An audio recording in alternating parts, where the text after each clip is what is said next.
সকল বন্ধুদের জানাই শুভ সন্ধ্যা।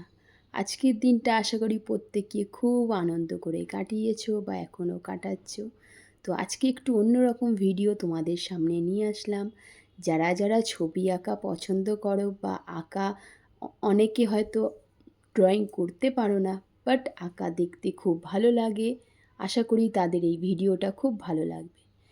এক সময় আমি যখন আমার বিয়ে হয়নি তার আগে আমার ধ্যানে জ্ঞানে খালি ছবি আঁকা ড্রয়িং আমি খুব পছন্দ করতাম। সারাক্ষণ টুকটাক কিছু না কিছু এঁকেই যেতাম। তো যাই হোক, সে ছিল বিয়ের আগের ঘটনা। বিয়ের পরেও তাও কিছু করেছি, কিন্তু এখন ইদানিং একদম সময় পাই না। কিন্তু সবথেকে ভালো লাগার জিনিস হচ্ছে আমার ছবি আঁকা। যখনই আমি ছবি আঁকতে বসলে আমার এত ভালো লাগে যে তোমাদের কি বলবো। তো তাই ভাবলাম শুভ নববর্ষ সামনে এসেই গেছে, তখন একটা কার্ড তৈরি করে নিই। এই ভিডিওটা কিন্তু আমি অনেক দিন আগেই করেছিলাম, এডিটিংয়ের অভাবে সকালেও আমি পোস্ট করতে পারলাম না, তাই শুভ সন্ধ্যায় তোমাদের সাথে এই ভিডিওটা শেয়ার করছি। অবশ্যই কমেন্ট করে জানিও শেষ পর্যন্ত দেখে যে আমার ছবি আঁকাটা কেমন লাগলো। অনেক দিন পর যেহেতু আঁকছি তাই জন্য একটু হাতটা আমার কাঁপছিল। তো করতে করতে যাই হোক হয়ে গেছে। ওয়াটার কালার কাদের পছন্দ, বা অয়েল কালার বা প্যাস্টেল কালার, কোনটা তোমাদের ভালো লাগে অবশ্যই কমেন্ট করে জানিও। আমার সব রকম কালারই খুব পছন্দ, কিন্তু বেশি হচ্ছে আমার ওয়াটার কালার আর প্যাস্টেল কালার। এই দুটো কালার দিয়ে আমি কালার করতে বেশি পছন্দ করে থাকি। আমার মতো আমার ছেলেও জানো ড্রয়িং করতে খুব পছন্দ করে।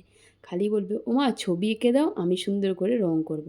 আর ঠাকুরের কৃপায় বলতে নেই, ছেলে এখন ড্রয়িং করতে করতে ওর কালারের যে আইডিয়াটা সেটা কিন্তু খুব সুন্দর এসে গেছে। ছোট ছোট জায়গাতেও কিন্তু ও সূক্ষ্মভাবে রং করে থাকে, একটুও কিন্তু বাইরে বেরায় না। বাবুর যদি মুড হয়ে থাকে, আর যদি এদিক থেকে ওদিক মুড হয় তাহলে ভাবো সেটা গেল।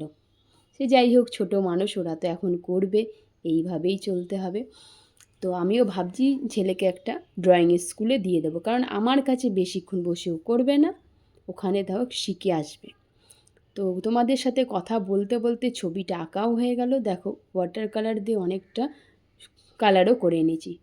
সিম্পলের ওপরই কাটটা করেছি, কেন হাতে সময় খুব কম। জাস্ট তোমার ছেলেকে পড়তে দিয়ে এসে তারপর আমি বসি করতে, কারণ ছেলে থাকলে আমি কিচ্ছু করতে পারবো না।